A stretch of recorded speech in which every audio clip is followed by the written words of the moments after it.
Nice to see everyone. I'm all the way out east on the North Fork of Long Island. Lucky you. Yeah, thanks to my son and his husband, as they called me and said, "Mom, get out of there. Go where you're happiest and where you're really not going to be locked up and exposed to so much." So I said, well, let me think about this. And by the next morning I was packed and out. Good decision. Yeah, so I was lucky to get out. But Where Deborah, are you? how is with the food supply in your area? There are certain places that are closed. I haven't gone to the supermarket at all. What I was doing was getting ready to kind of stay in place in Manhattan. So I had ordered a lot of things. So I packed up 20 bags Wow. and brought it out here. So I know that I'm good. And then there are really wonderful farms nearby that will deliver, or I can have an appointment to just stop by and pick up my package and not be exposed to a lot of people. So, Cool. and still have fresh, produce. Deborah, straight from the farm. I've heard heroic stories. I've also heard one story that was very troubling. This is Jeff, phoning Yes, of in from course. Queens. And I heard about someone out in the Hamptons who went to PC Richards, bought an additional freezer and just filled it up with meat. Yeah. Which seemed like the ultimate in hoarding, just Yes. too extreme. Yeah, you have to be careful. It's funny because I have a little anxiety over that, because I did call around to see if I could get some. I'm a flexitarian, so I do eat meat occasionally, and I called around to see if any of the local farms were open so I could order a little something, and they were closed. And I finally found a butcher that was open. And out here, you're really far away from everything. It's hard to get to. It's not really. It's really the country, And so I finally got a butcher, and I said, okay, so give me 6 chicken cutlets, and and I gave him my list. But when I picked it up, he had given me 3 times as much. Like, the chicken cutlets were like, you could feed 4 people. So I know I'm good. That's it. Now I'm. But I have to tell you, I don't know, Deborah, if you know Julie Bach. Of course, yeah. Yeah, she heads up this initiative. Yeah, of course you do know. Cancer and wellness. Cancer and wellness. Wellness and cancer. I got it. Well, she lives in Colorado. And she has 2 teenage sons that, of course, came back home because the colleges are closing. And she packed up the kids and drove away from Colorado, because she was warned that in these remote areas there might be food shortages. Right. And I listen. I am not pro hoarding. I think, but when the panic settles in, I can understand why people behave the way they do. Yeah. Sure. Because especially those who have seen similar situations during the war, or have heard the stories from their grandparents or from their parents. Like, it is scary, and it's hard to resist. Yeah. It is, and we're all coping in different ways, and I think these conversations are very important. I would say that for those of you who are new with the group this time and haven't been involved in the conversation before, I welcome you. I welcome I welcome all of you. It is just such a fabulous moment to see you. Hi, David. Hi, Deborah. And thank you so much for taking the time to connect and to be here with us. It's nice to see, healthy and happy faces. And I hope that your families and your loved ones are also safe and healthy and remain so. This conversation came from the universe. I don't know. It came to me in the middle of the night. I wasn't working on doing this. It just came to me, and it came as it felt like a responsibility in a way. Like all of a sudden, it's like you have these amazing people and experts that you have been blessed with in your life, and they're really good people.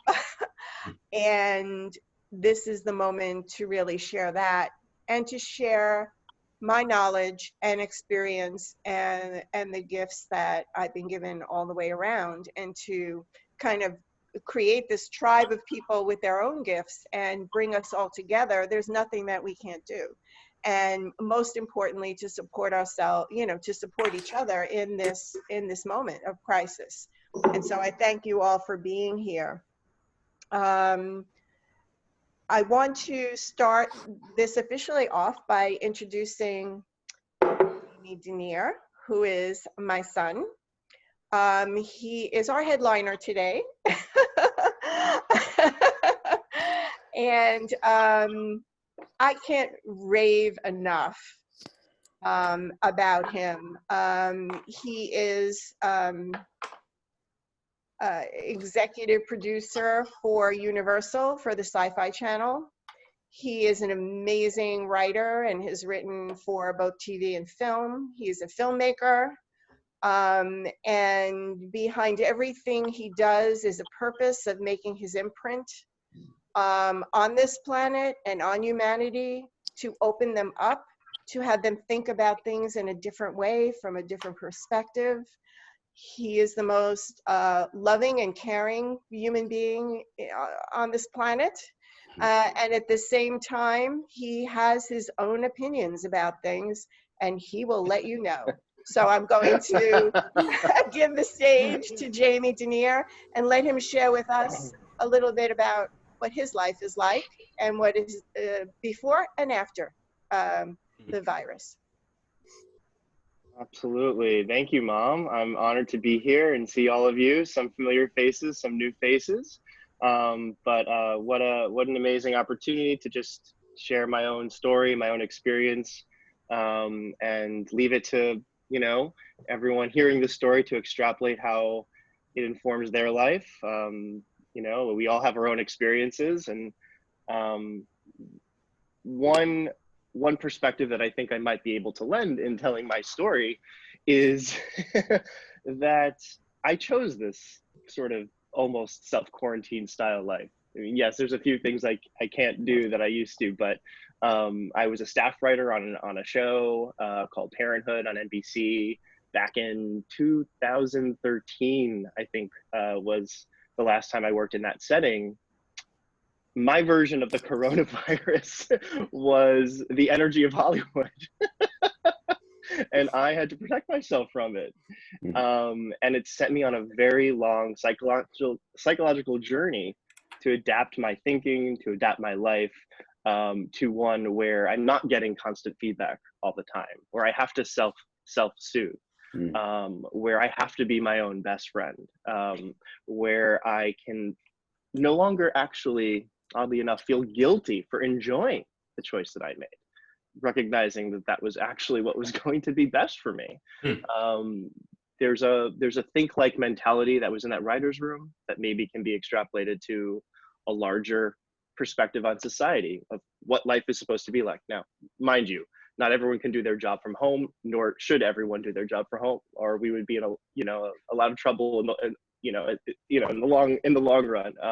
This isn't the way to live forever. But what I hope I can lend is a perspective that's panic-free about a life where,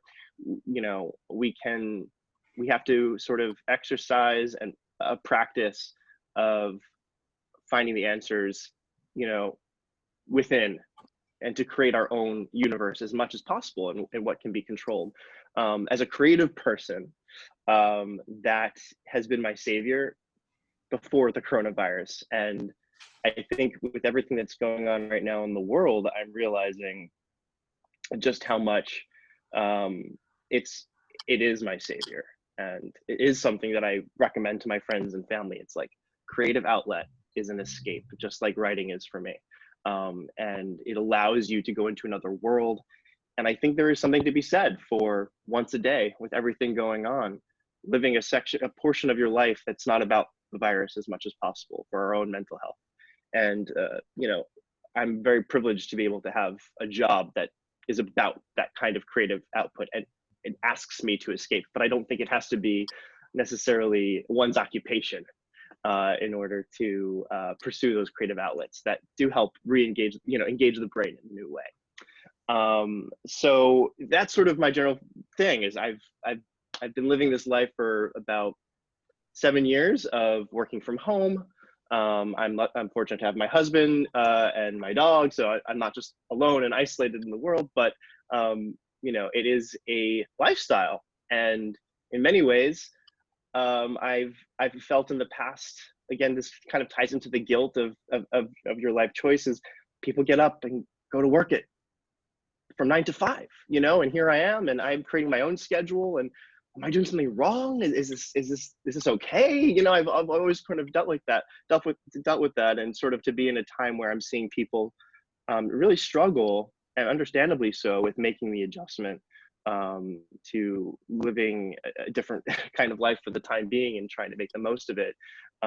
Yeah, I think it's an interesting time to talk about being someone who's a creative person who also works from home, and how I find that balance. And if any of these tools that I use for myself is useful, that's great. There's a cycle that a creative mind goes through, and I think it's something we all go through. We get excited, we create output, we get drained, our cup is empty, we get depressed, we have to input, get re-inspired, and get creative again. And I think that that's something that it's something just very natural to our minds. And I think there's something about accepting the cycle of the human psyche, of the creative output, of energy coming in and going out, like breathing. And that's something I've had to, just in terms of self-soothing and not having a community readily at my, you know, other writers who are sort of with me, you know, the whole point is I'm working from home. It's a little trickier. So to be able to self-soothe that way and be like, you know what, I'm going to resist to creating resistance. If you know, the smaller the hole that the water has to shoot through in a pipe, the more intense it's coming out. The more you open up that pipe, you know, the more relaxed that water is coming through, the easier that creative energy can flow. So yeah, so that is one thing I would say. Other things that have been helpful to me living a life where I'm working from home. So I would say that, I mean, I think this is the right format to be talking about creating a space that supports you. Having the external life that around you support you. That means limiting clutter. That means creating an environment that you want to reflect how your mind is, a clarity, a cleanliness, an order to it. You'd be surprised how much subconsciously piles and things like that can inform one's psyche and anxiety and stress, because it's, especially when you're working from home, it's what you're seeing all day long. So for me, creating a very sort of soothing space has been really important for me to empower, to give me the most energy and power and love back to myself. It's my way of showing to myself, it's creating that loving, soothing, external representation of myself to keep giving back to myself, to, you know, and that's something I've found very useful. And it's helpful having a mother who's a feng shui master, and you know, sort of helps put that in your head and be like, oh, okay, that's not crazy. Let's fully embrace this. So being your own best friend, I think, is what I'm getting to for, you know, what that leads to, what that's an example of. There's many ways you can be your best friend, you know, resisting resistance, trusting the process, creating a space that loves you back, pampering yourself and not feeling guilty about what you have. I think that's the other thing, is I have so much gratitude. I'm so lucky, you know, to have everything I need during this very difficult time. and my prayers are out there, but you can't live, you know, as an empath, you know, I'm always kind of protecting myself because I just start feeling everything everyone else is feeling, which is a hard thing to, you know, to do. I mean, we can't live in that space because then we can't give back. We won't have the energy to create something that's going to lift other people up. So holding that space isn't selfish. It's survival, and it allows one to thrive in difficult circumstances. So I'm just a big advocate of remembering, especially being a New Yorker first. I mean, I live out here now, but it's like there's a toughness, and it's like that's great. But we have to pull from some new resources when, you know, our life circumstances change, and all of a sudden the things that used to work or the mindset that used to work no longer does. So patience with ourselves, I think, is another thing that has been very useful to me.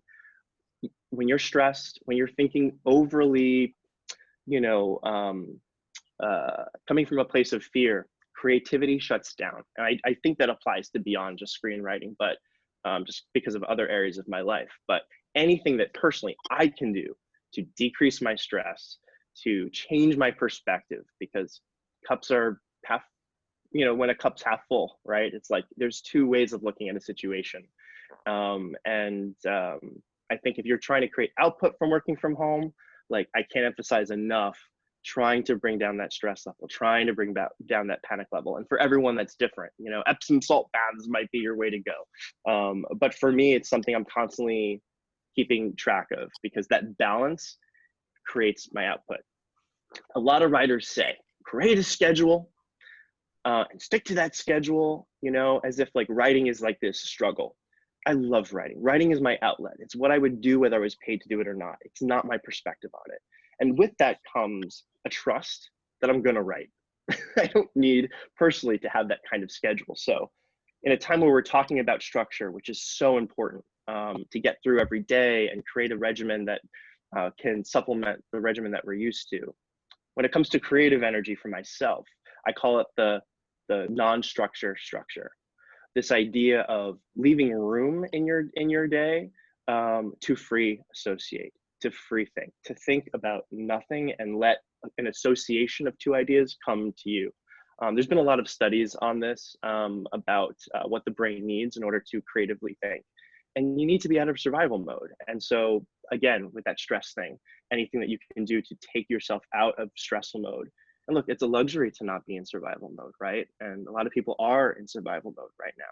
But I think it behooves us to look out for our mental health if we have the luxury to do so, and to be productive as much as possible for ourselves, not as much as for society. You know, it's like once you're alone in your home, your bar of success is going to be different. You're no longer comparing yourself to the person in the bullpen next to you or the office next to you and how much they got done.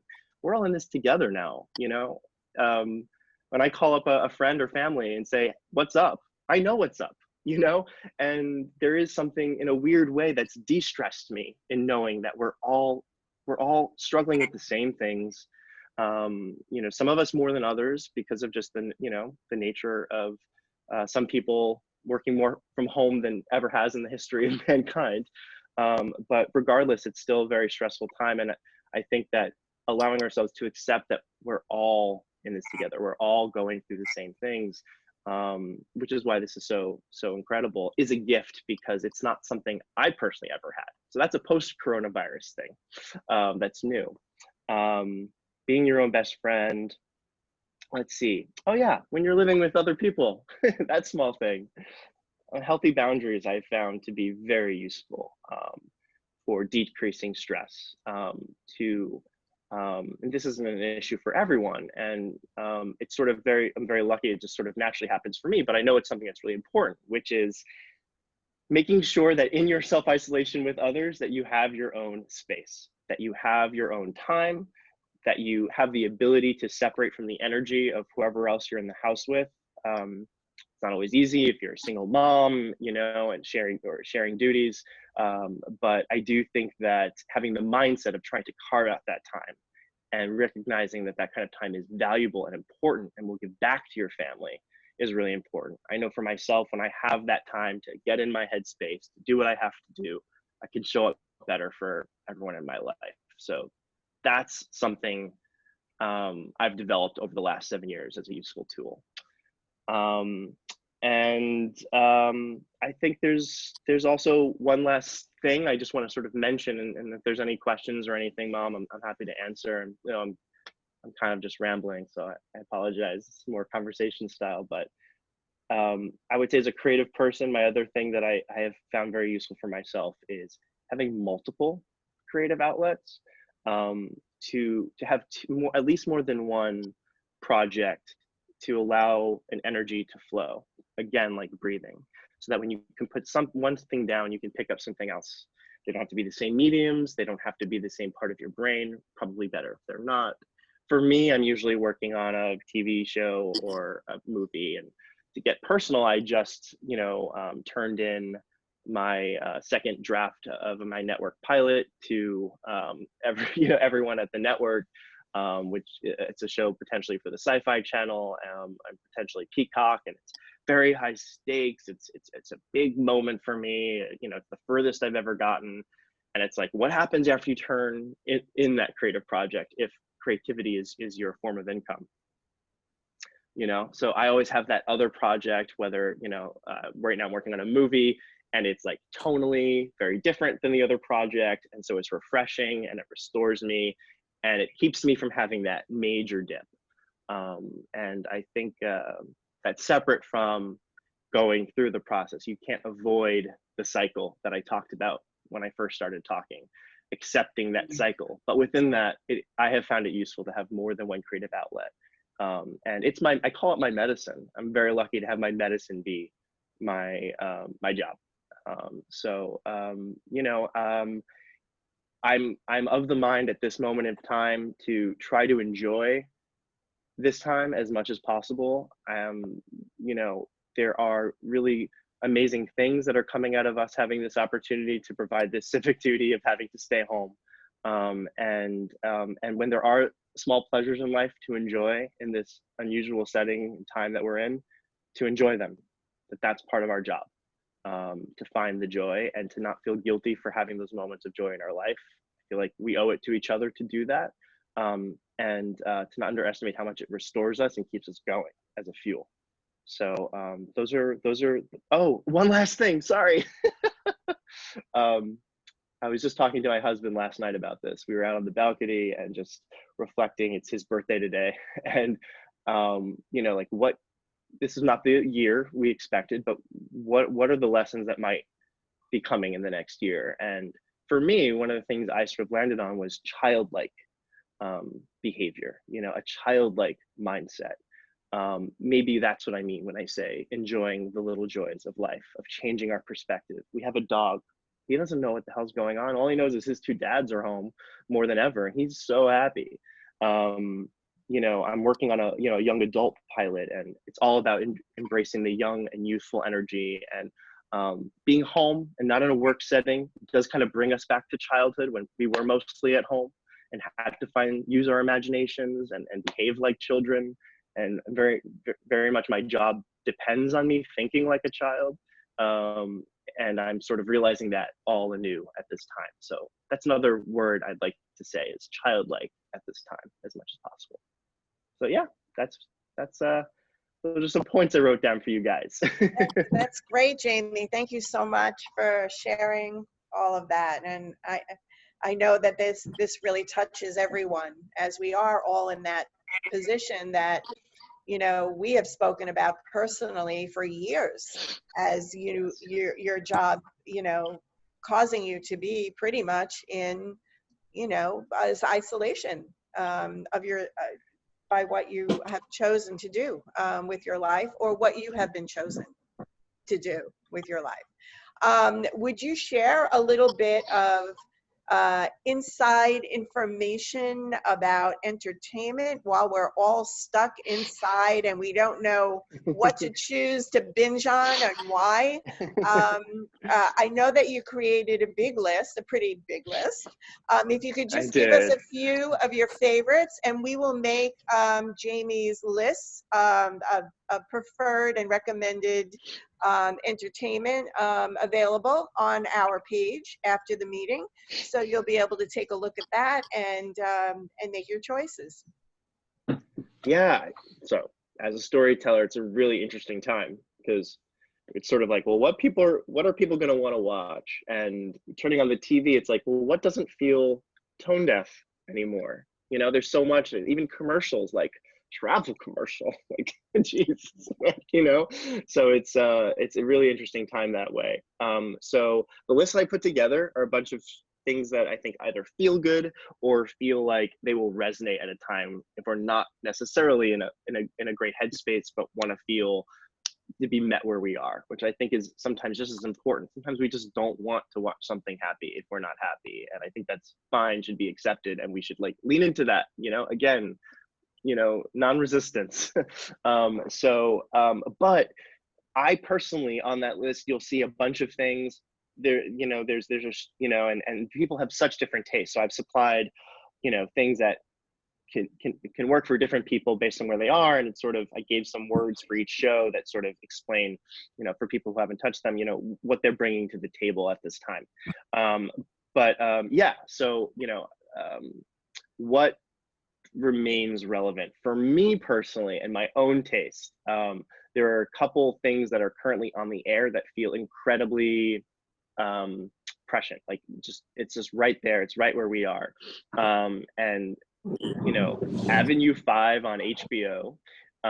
It's a wacky show. It's made by the people who made Veep, but it's basically they struggled on Veep to stay ahead of the insanity of what was going on in the world, and so they created a show that's on a spaceship in the middle of space on a cruise or in space as a way of exploring human society and where we're at right now and the human condition as a human experiment in this sort of wacky comedy. But it's incredible, you know, how many parallels there are that could not have been anticipated on that show and what's going on now, and allows you to laugh at the ridiculousness of human beings, how we all sort of pretend to be experts or feel like we're pretending to be experts at time, right? That sort of imposter syndrome, and this sort of leans right into that, and it's pretty fascinating. So that's one show I'd recommend. Another show I've been watching is actually The Outsider, which is a darker show, but I feel like it's sort of like a metaphor for what we're going through, this idea of, you know, like something, you know, a darkness coming in and infecting, you know, society, and how that's sort of dealt with.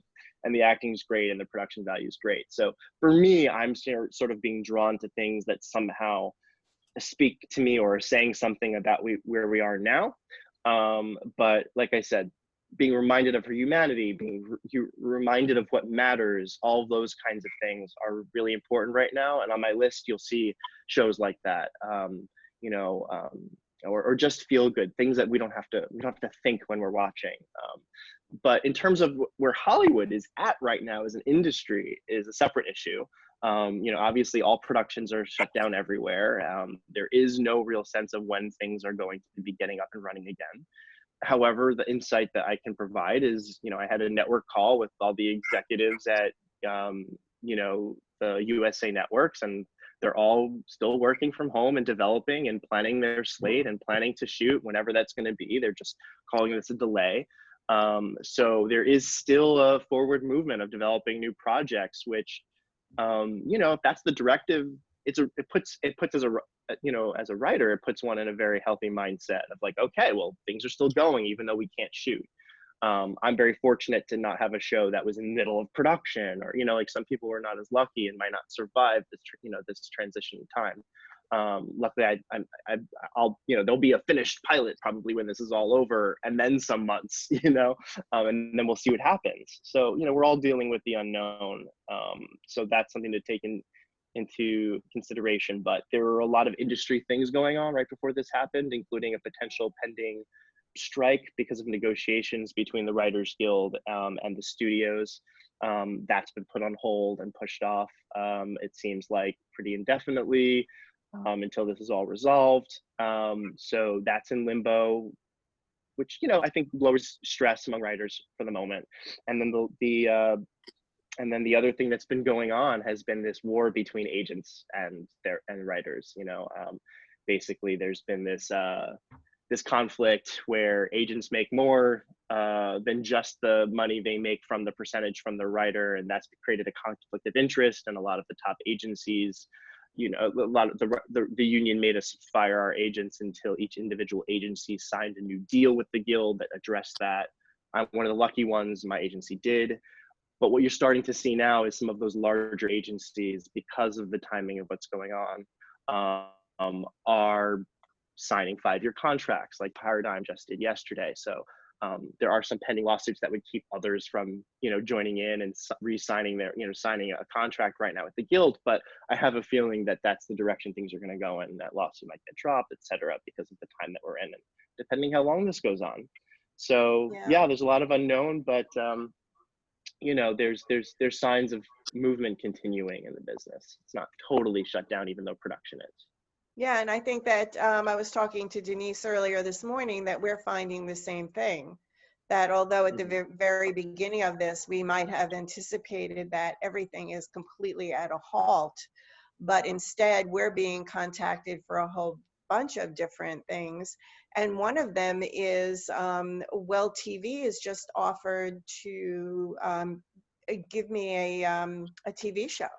So that's pretty that's pretty cool, and I'm in really, really good company with other amazing professionals. So among other opportunities, that just came this morning. So it seems like there still is some kind of a flow, and there still is life from those seeds that were planted. Jamie, thank you so much, and we will make available that extensive list that covers all different categories, including documentaries and concerts and comedies and more drama, things that are older that maybe you missed that might be fun to watch and kind of binge on, and things that are new. So thank you so much for your expertise and your sharing. And if you have any questions, of course, you can email me and send it to me, and I'll kind of get you all in touch. I'm also going to make available emails for everyone that has participated in both conversations, in case you want to, just reach out and say hello and see how someone is doing, or introduce yourself, or there might be an opportunity for collaboration. I think this is a moment of working together to get things done. So just keep those moments going in that cycle that Jamie spoke about, from everything that you go through. And I think that's really, thank you so much for the lead-in, because I'm going to talk a little bit about the 5 elements of feng shui. And as Jamie was speaking about the different cycles you go through mentally as you process things and go through life, nothing stays the same. So is the case in nature. And feng shui is based on nature and the natural world. And I'm going to introduce that and share my screen with you right now.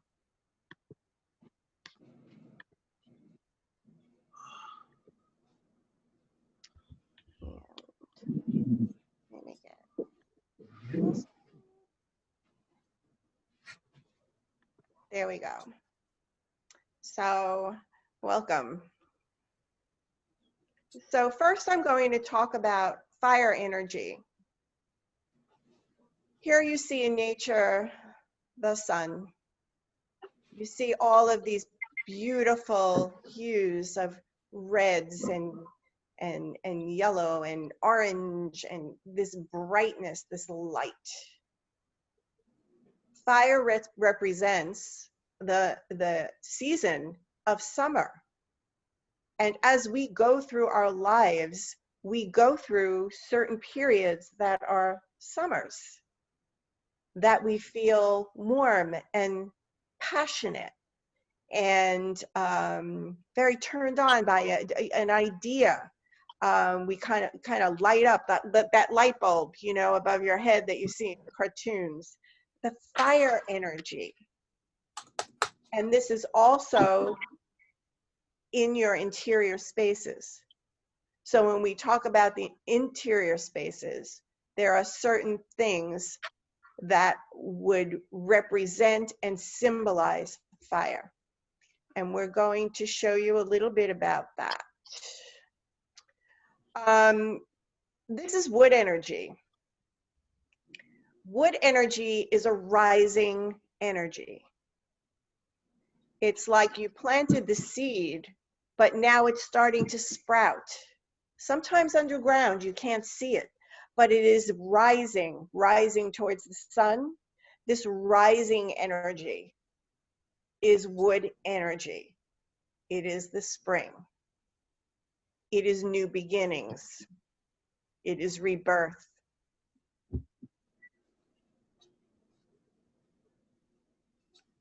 Earth energy, grounding, stable, strong, dependable, represented in beiges and very light browns in color and in shape, usually kind of squarish in shape, very grounding. And this represents early summer.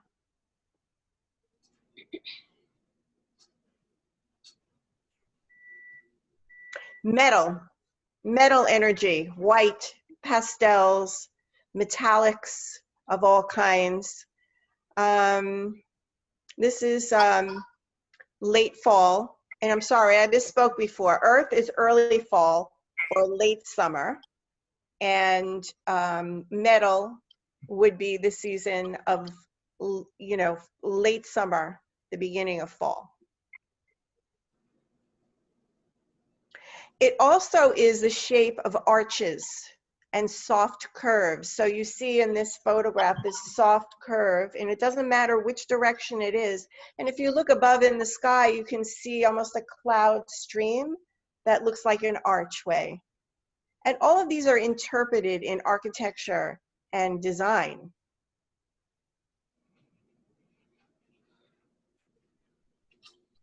Water energy.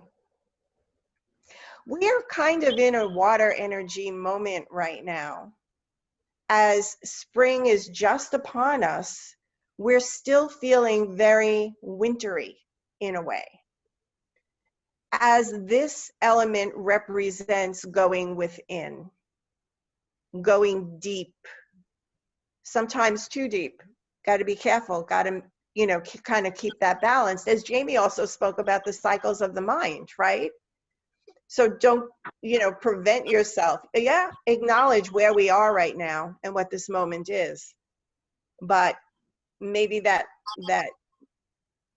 thoughtless kind of TV program or some music that's uplifting to you, or even just calming, would help to keep that neutral and keep those elements balanced.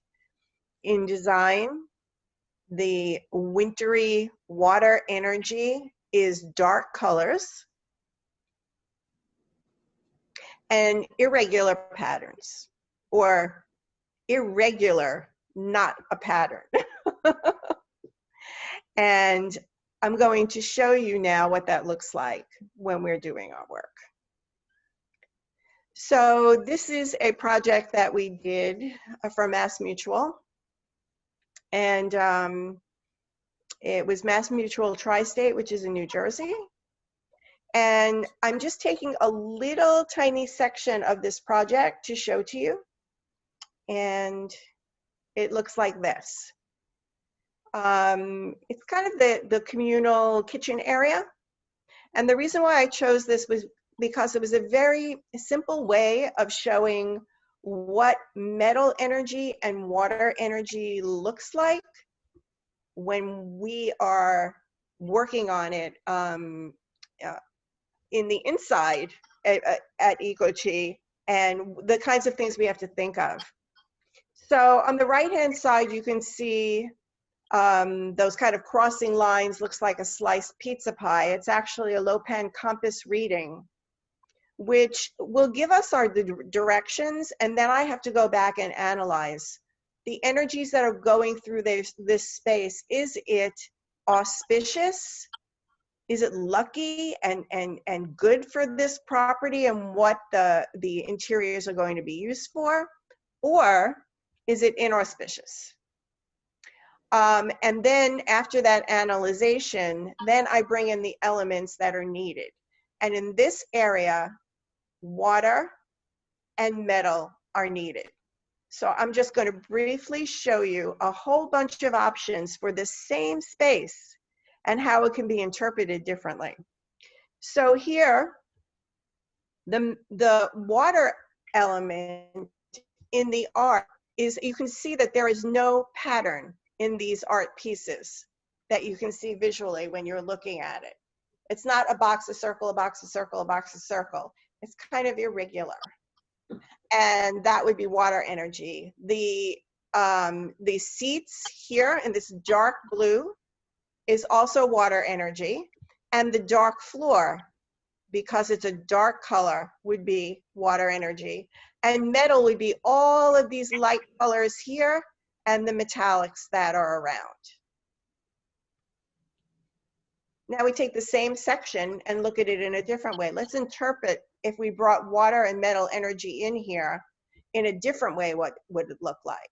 So you have the irregular here, which would be water energy, and then the pattern behind it, which is very nature-like and almost fractals.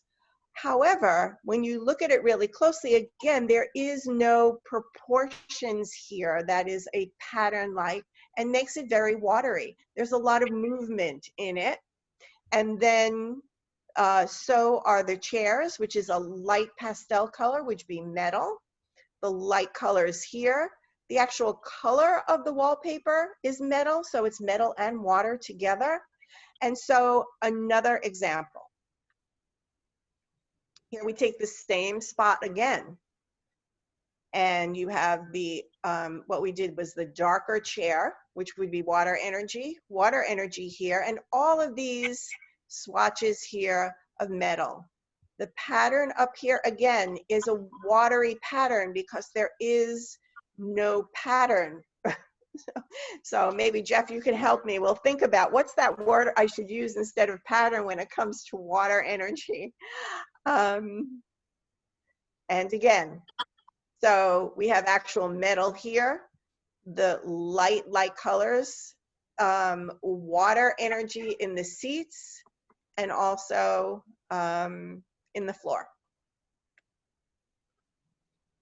And once again, so now you're starting to recognize, what does metal look like? This would be water. Is it dark? The table is dark. And here we're on our third option, which does this all over again. So these are the things that we go through and still be able to create. Now here is the other wall of the same room. And there are also 3 options.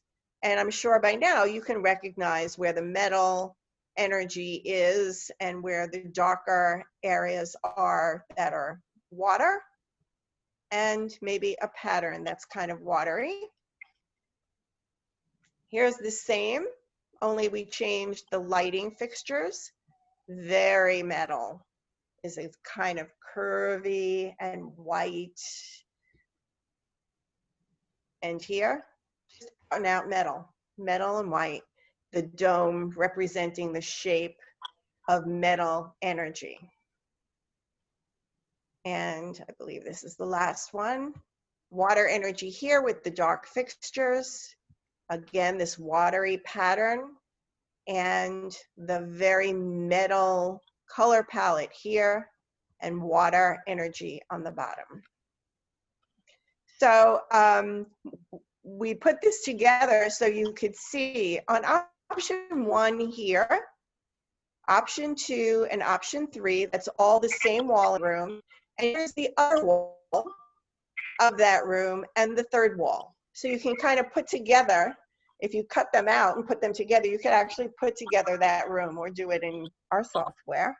But the really interesting thing here is when we offer this up, there are options.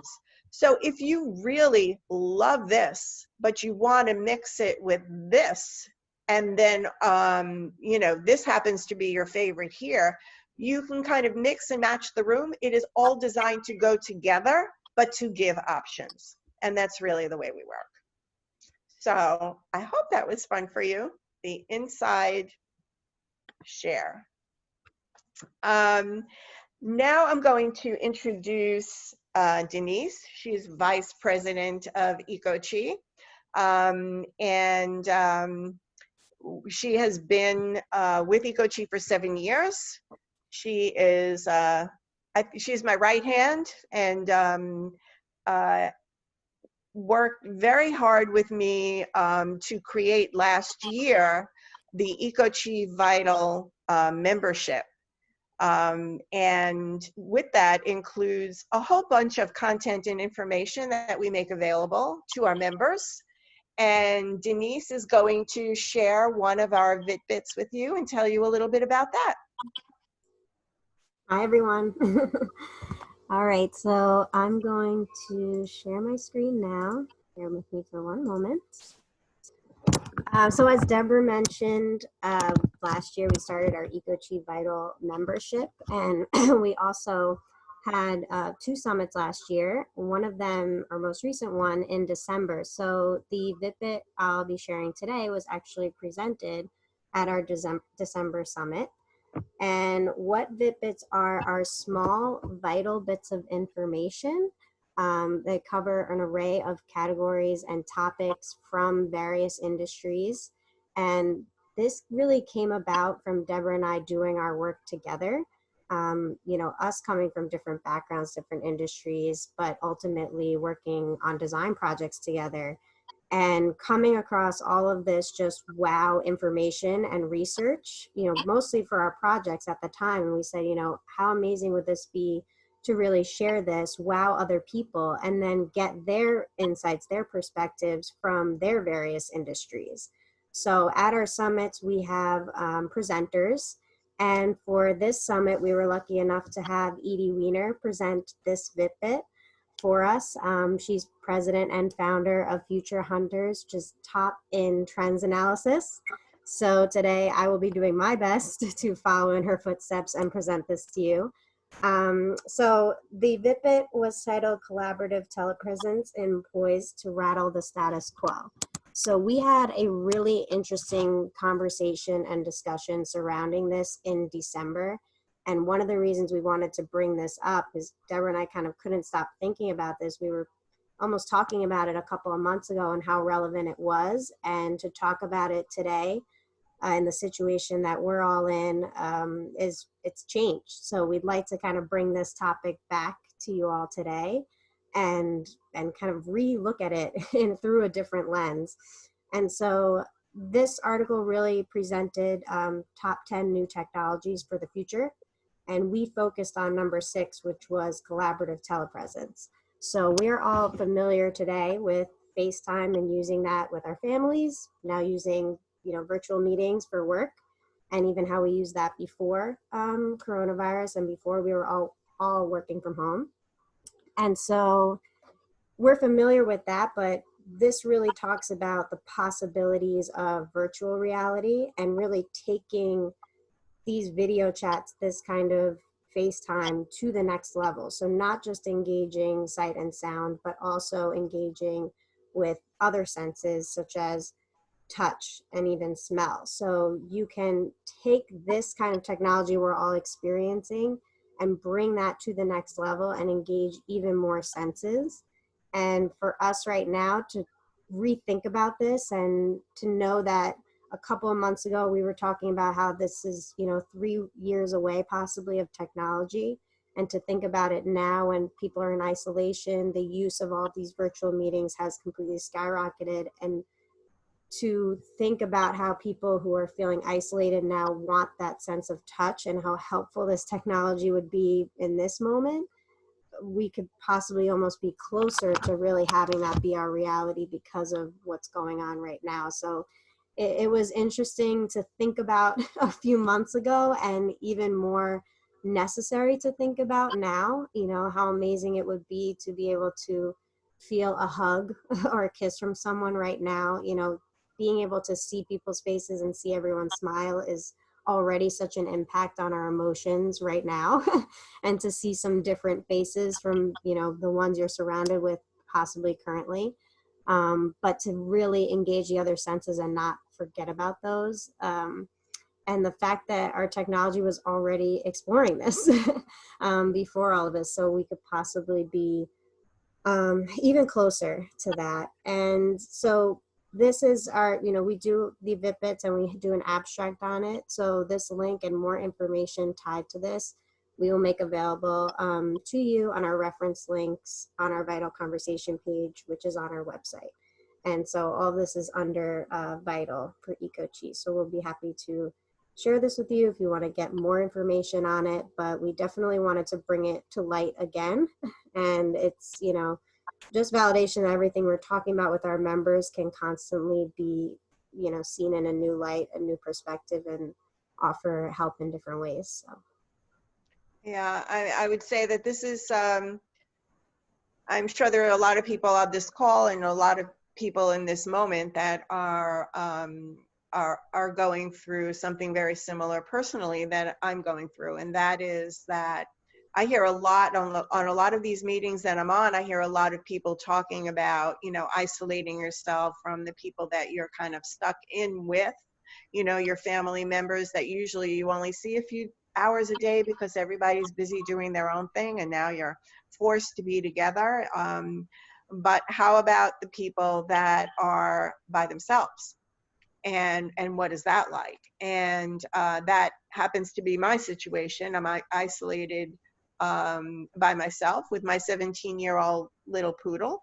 But I think that when I heard this news and realized that I was going to be here for a long time, the thing that was really hard for me to put my arms around was there was nobody for me to put my arms around. And the idea when coming from the wellness community and all of that information I have about how loneliness has been a disease that has been spreading so quickly and is so serious before the coronavirus. What are those people going through now? And when thinking about what this was going to be like, all I could think about was, I just want to hug. I'm a hugger. What do you do when you're a hugger and you're not able to do that? You're just seeing people on a flat screen. I want to kiss my grandchildren. I want to hug my kids. And that's just not possible. So the idea of the telepresence, of course, a whole bunch of other things happen when you're in contact with nature, instead of just looking at it, which is better than not looking at it. And the same thing with people. There are all kinds of things that happen when you are together. But if I could just feel the kiss of my granddaughter on my cheek, it would make the whole difference for my day. So I thought this was another real wow and a good time to take a look at this and see how we might be impacted in the future in a positive way. And now, ladies and gentlemen, I would like to introduce Denise. Thank you so much. Thank you. And I would like to introduce Christina O'Connor. I had the privilege to experience her amazing gift at an event that I went called Wounded Warriors that Ann Ackers is extremely active and influential in making improvements in the lives of vets and their families. And Christina is just amazing.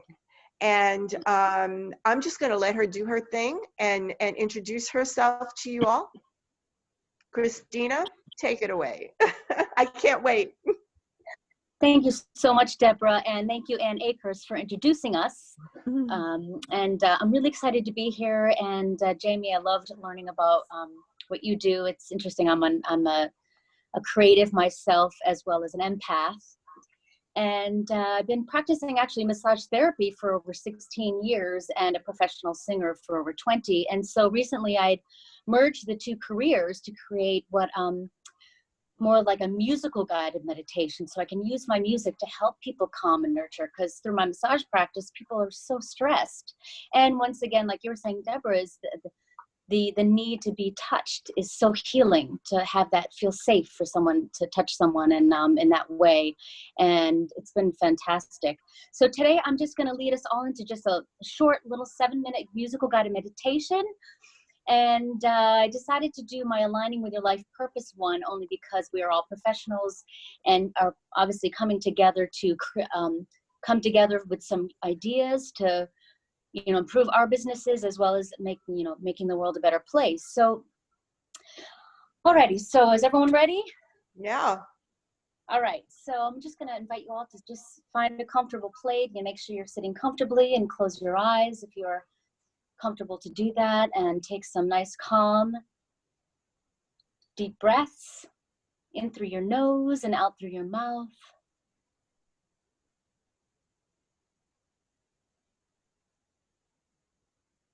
You can feel your body calming a little bit and relaxing your shoulders.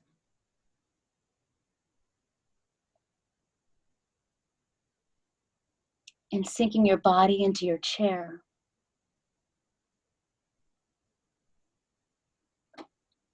Breathing in through your nose and out through your mouth.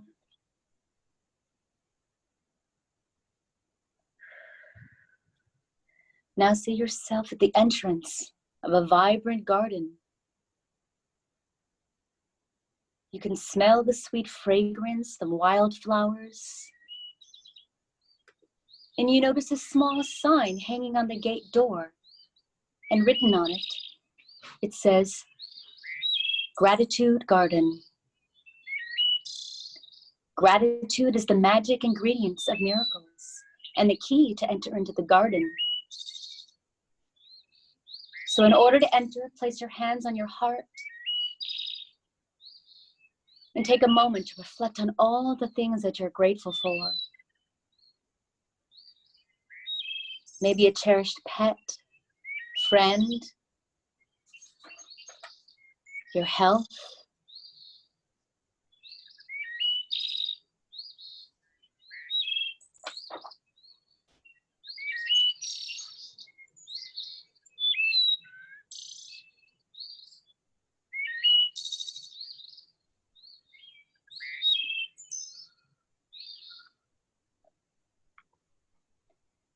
Suddenly, you can feel a gentle breeze blowing through the trees and through your hair. You can feel the breeze on your face, knowing you needn't do anything to just be. All you have to do in this moment is trust the wind. There's a voice that's softly whispering inside my head, telling me I'm gonna be all right. It keeps saying, let yourself be led where you are led. Don't hold back, don't put up a fight. It tells me, trust the wind, breathe the air. There's a place you're meant to be, and you're already there. Open up your heart and let life in. Know that you can always trust the wind. When the world starts doing things that I don't understand, and I search my soul to find a reason, in the dark of night, I feel somebody take my hand and tell me you don't even have to try, for you can trust the wind, breathe the air, and know that there are helping hands around you everywhere. Open up your heart and let life in. Know that you can always trust the wind.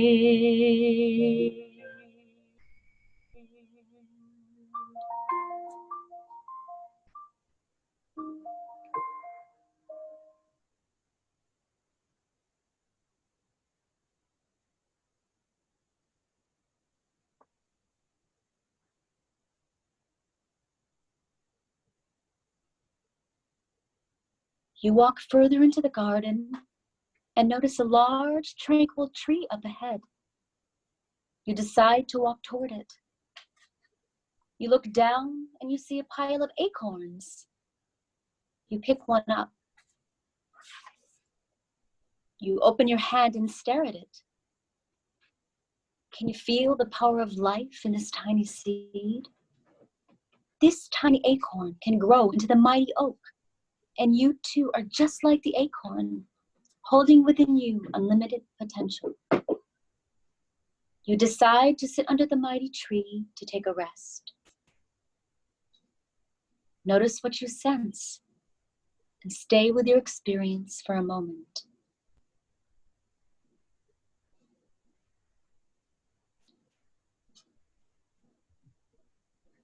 Letting this awareness sink in, you're exactly what the world needs.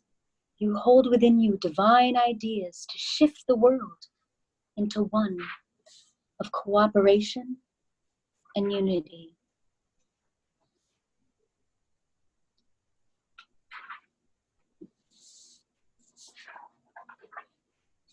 This safe, nurturing place is here for you anytime you need it.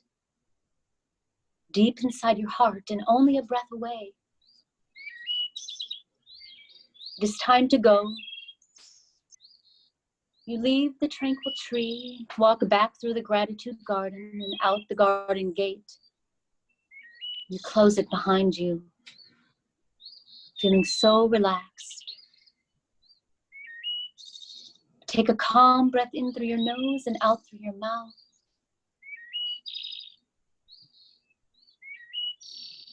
Continue to take a few deep breaths, feeling your breath in your body. And when you are ready,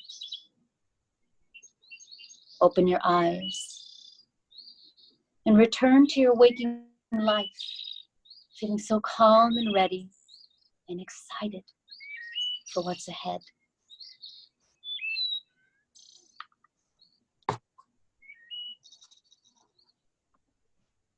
Thank you.